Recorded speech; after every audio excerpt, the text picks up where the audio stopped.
सर्वप्रथम आज नवीन वर्षाच्या आपल्या सर्व पत्रकार बांधवांना व समस्त बारामतीकरांना नववर्षाच्या हार्दिक हार्दिक शुभेच्छा। बारामती नगरपालिकेच्या वर्धापन दिनाचे सर्वांना हार्दिक हार्दिक शुभेच्छा। बारामती नगरपालिका 161 वर्ष पूर्ण करून 162 वर्षाच्या मध्ये पदार्पण करत आहे। एवढा गौरवशाली इतिहास आपल्या नगरपालिकेचा आहे। आज मी व माझ्या सर्व सहकाऱ्यांनी नगराध्यक्ष व नगरसेवक नगरसेविकांमधून बारामती नगर परिषदेमध्ये पदग्रहण सोहळा तसंच त्याच्यानंतर आता आपला वर्धापन दिनाचाही सोहळा आहे।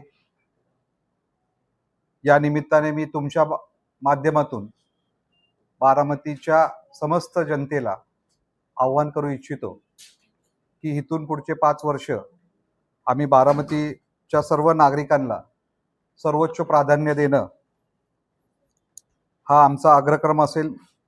प्रत्येक विभागामध्ये प्रत्येक प्रभागामध्ये मूलभूत सेवा सुविधा देण्याबाबत आम्ही कटिबद्ध राहू। तसेच बारामतीचा नावलौकिक वाढवण्यासाठी मी व माझे सर्व सहकारी नगरसेवक नगरसेविका मनापासून काम करू। खरं तर आज हे पदभार स्वीकारताना प्रत्येकांच्या प्रेमाचं आशीर्वादाचं खूप मोठं ओझं आमच्या सर्वच नगरसेवक नगरसेविकांवर व माझ्यावर आहे।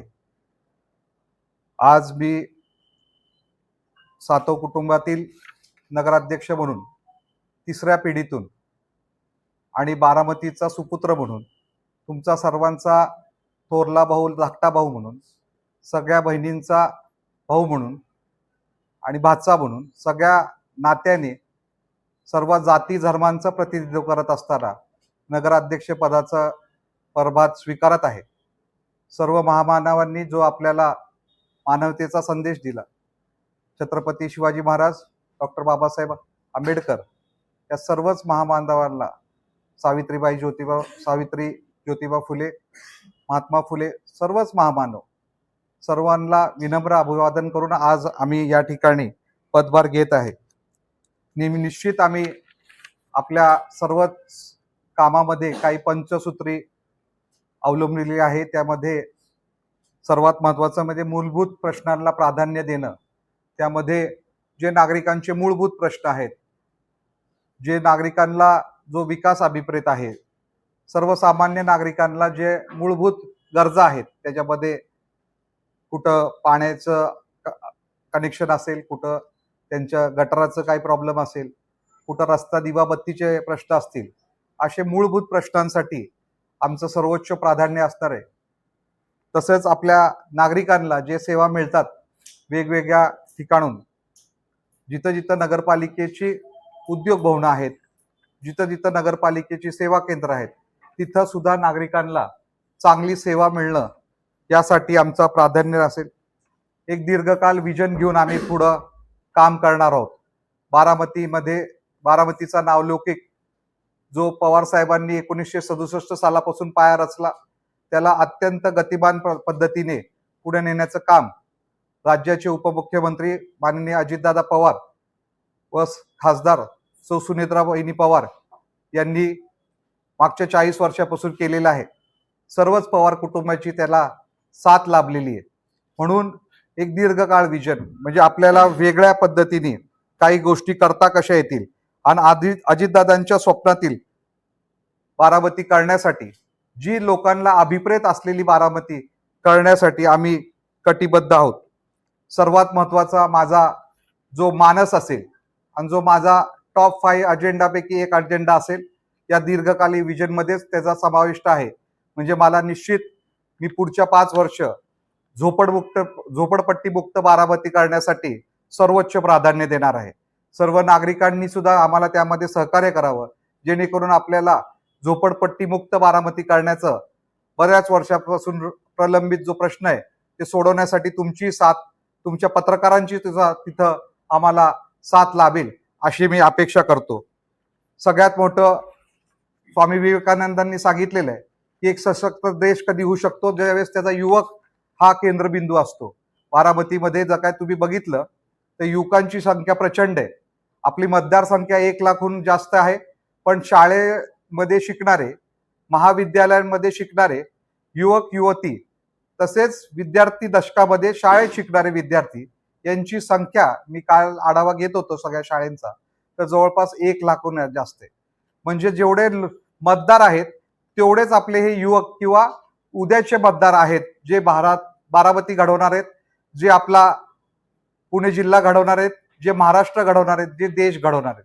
म्हणून या युवकांचे प्रश्न सुद्धा त्यामध्ये निश्चित जे सुशिक्षित बेरोजगार असतील किंवा जे होतकरू विद्यार्थी असतील, ज्यांना कुठेतरी नवीन स्टार्टअप्स, नवीन कुठले कुठले व्यवसाय चालू करायचे, त्यासाठी सुद्धा नगरपालिका कसं त्यांना मदत करू शकेल यासाठी आम्ही काम करणार आहोत.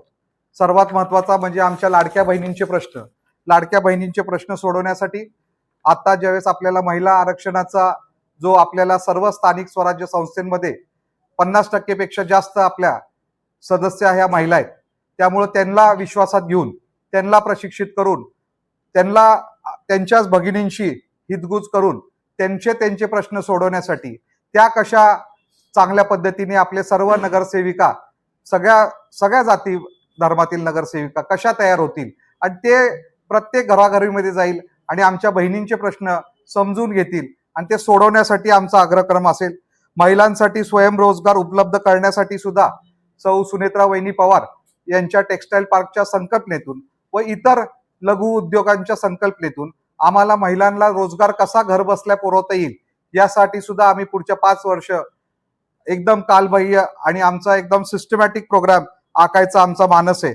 आमचा महिला व बालकल्याण विभाग त्यामध्ये विशेष काम करेल याची मला खात्री आहे. प्रशासनात पारदर्शकता आणणे सर्वात महत्वाचं म्हणजे आपल्याला माहिती आहे, माझा व्यवसाय ऑटोमोबाईल डीलरशिप आहे. आमच्या सगळ्या शोरूमला कुठेही भिंती नाहीत, फक्त काचाच आहेत. सगळं पारदर्शक आहे. गाडीची किंमत काय काय काय हे सगळं पारदर्शक पद्धतीने आम्ही ग्राहकाला समजवतो. तसंच नगरपालिकेचा कारभार पुढचे 5 वर्ष अत्यंत पारदर्शकपणे चालवणं हे माझ्या सर्व नगरसेवकांचं अग्रक्रम असेल आणि त्यासाठी आम्ही कटिबद्ध आहोत. त्यासाठी मोबाईल ॲपच्या माध्यमातून नागरिकांसाठी त्यांचे जे प्रश्न असतील किंवा ज्या समस्या असतील त्या निवारण करण्यासाठी एक सेपरेट डेडिकेटेड हेल्पलाईन नंबर लवकरच कार्यान्वित होईल आणि तो सगळीकडे फ्लॅश करण्यात येईल. या सर्व तक्रारी त्या विभागातल्या नगरसेविका व आम्हाला जातील आणि त्या काय पद्धत आहे त्या तक्रारीची, म्हणजे एखादी तक्रार तासात संपू शकते, एखादी तक्रार काही दिवसात संपू शकते, एखादी तक्रार संपण्यासाठी 1-2 महिन्याचा कालावधी लागेल.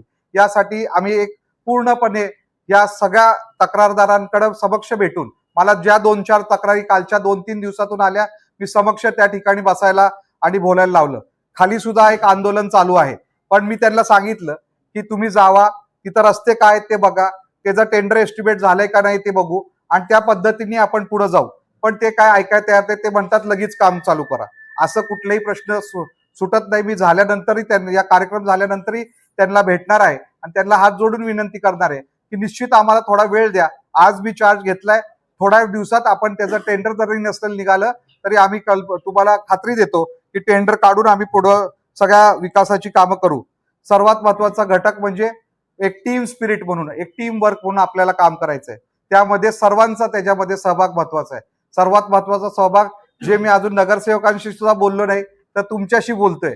सगळ्यात मोठी टीम जी कुठली आहे तर ती माझी प्रेसची टीम आहे. कारण की तुमच्या प्रेसच्या माध्यमातून माझे मित्र, माझे बंधू, माझ्या माहितीप्रमाणे कुठल्याच भगिनी दिसत नाही मला प्रेसमध्ये, तर काही भगिनी जरी असतील तर त्यावेळी आमचे एक्सटेंडेड कान नाक डोळे आहेत, जे नागरिकांचे प्रश्न चांगल्या पद्धतीने समजू शकतात. म्हणून तुमची साथ मला पुढच्या 5 वर्षासाठी फार महत्वाची आहे. तसंच प्रशासनाचे सर्व लोकांना एकत्र टीम स्पिरिट म्हणून आपल्याला काम करायचंय. बऱ्याच वेळा बघतो आपण, एखादा गटराचा प्रश्न असला तर ते गटर काहीतरी तुटलेलं असतं, मग तो आरोग्यवाला म्हणतो नाही हे बांधकामवाल्याचं काम आहे, हे माझं काम नाही, आणि अशाच बरेचसे प्रश्न अनुत्तरित राहतात. म्हणून आपल्याला टीम म्हणून हे काम करायचंय. म्हणून आपल्याला छोटे छोटे प्रश्न सोडवण्यासाठी हे सगळे उपयोगी होतील. आणि या टीमचं सगळ्यात महत्वाचं कोऑर्डिनेशन आपल्या सर्व नगरसेवकांबरोबर असायला पाहिजे. म्हणजे प्रशासन, नंतर मीडिया, प्रेस, नगरसेवक हे सगळ्यांचं जर काय सूत्र व्यवस्थित जुळलं आणि नागरिकांबरोबर आपण चांगल्या पद्धतीने संवाद साधला तर नागरिकांचे प्रश्न सोडवण्यामध्ये त्याचा निश्चित चांगल्या पद्धतीने वापर होऊ शकतो. मोठी मोठी कामं टीम मधून सुद्धा आता काही आमच्याकडं काही आमच्या महिला नगरसेविका, मी काल एका महिला नगरसेविकेशी बोलत होतो, तिचं शिक्षण MSc बॉटनी झालेलं. परवाच दादांनी दौऱ्यामध्ये सांगितलं की सचिन आपल्याला नर्सरी करायची आहे आणि आपल्याला चांगल्या पद्धतीने झाडं नगरपालिकेनीच तयार करावी असा माझा मानस आहे. निश्चित मी काल त्यांच्याशी बोललो आणि त्यांना सांगितलं मी तुम्हाला नर्सरीचा विभाग ची जबाबदारी सोपवणार आहे. तुम्हाला त्यामध्ये जे काय लागेल त्यामध्ये आपला उद्यान विभाग असेल, CO साहेब असेल, मी असेल, त्यामध्ये निश्चित आम्हाला तुम्हाला मदत करू. पण हे सर्व करत असताना हे सगळ्या गोष्टी ज्यावेळेस बघताय आपण त्यावेळेस बारामतीच्या नागरिकांकडून सुद्धा आम्हाला सहकार्याची अपेक्षा आहे. त्यामध्ये आपण बघितलं आता जवळपास 1 लाख मतदार आहेत, 1 लाखहून अधिक लहान युवा पिढी आहे, म्हणजे जवळपास 2 लाखहून अधिक आपली लोकसंख्या झालेली आहे. 2 लाख लोकसंख्या, आम्ही 41 नगरसेवक निवडून आलो. 4 स्वीकृत नगरसेवक आदरणीय अजितदादा त्याबाबत निर्णय घेतील, अंतिम निर्णय घेतील, उपाध्यक्षाचा निर्णय घेतील, कमिट्यांचा निर्णय घेतील. हे सर्वजण मिळून आम्ही 45 जण आहोत. आता नगरपालिकेमध्ये सर्व स्टाफ किती आहे? आस्थापनेवरचा आणि कॉन्ट्रॅक्टचा 1000च्या वर आहे. म्हणजे 1045 50 लोक आपण आहोत आणि जवळपास नागरिक आहेत 2 लाख. म्हणजे प्रत्येकाला जर काय वाटा जरी करून दिला तर 200 नागरिकांना प्रत्येकाला आपल्याला रोजची सर्व्हिस देते. तो आपल्याला तर रोजचीच, तुम्हाला तर रोजचीच सेवा, म्हणजे घंटा गाडी असेल, पाणी पुरवठा असेल, दिवाबत्ती असेल.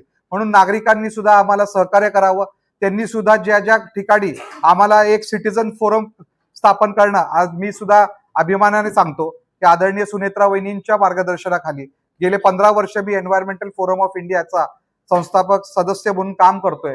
15 वर्षामध्ये सुद्धा आम्ही बरेच सामाजिक प्रश्न किंवा सामाजिक कामं केलेली आहे. त्यामुळे नागरिकांचा प्रतिसाद ज्यावेळेस आपल्याला लाभतो त्यावेळेस एखादा मोठा काम सुद्धा आपल्याला किती सोयीस्कर करता येतं हे आम्ही त्यांना अनुभवलेलं आहे. म्हणून आज नागरिकांचा, ज्येष्ठ नागरिकांचा सिटीजन्स फोरम, तसंच युवकांचा सिटीजन्स फोरम, महिलांचा सिटीजन्स फोरम, असे 3-4 माध्यमातून वेगवेगळे फोरम्स स्थापन करून वेगवेगळ्या ठिकाणच्या त्याच्या शाखा, प्रभाग वाईज शाखा निर्माण करून त्यांची सांगड नगरसेवकांबरोबर घालून ते प्रश्न कसे सोडवण्यात येतील त्यासाठी सुद्धा आमचा अग्रक्रम असेल.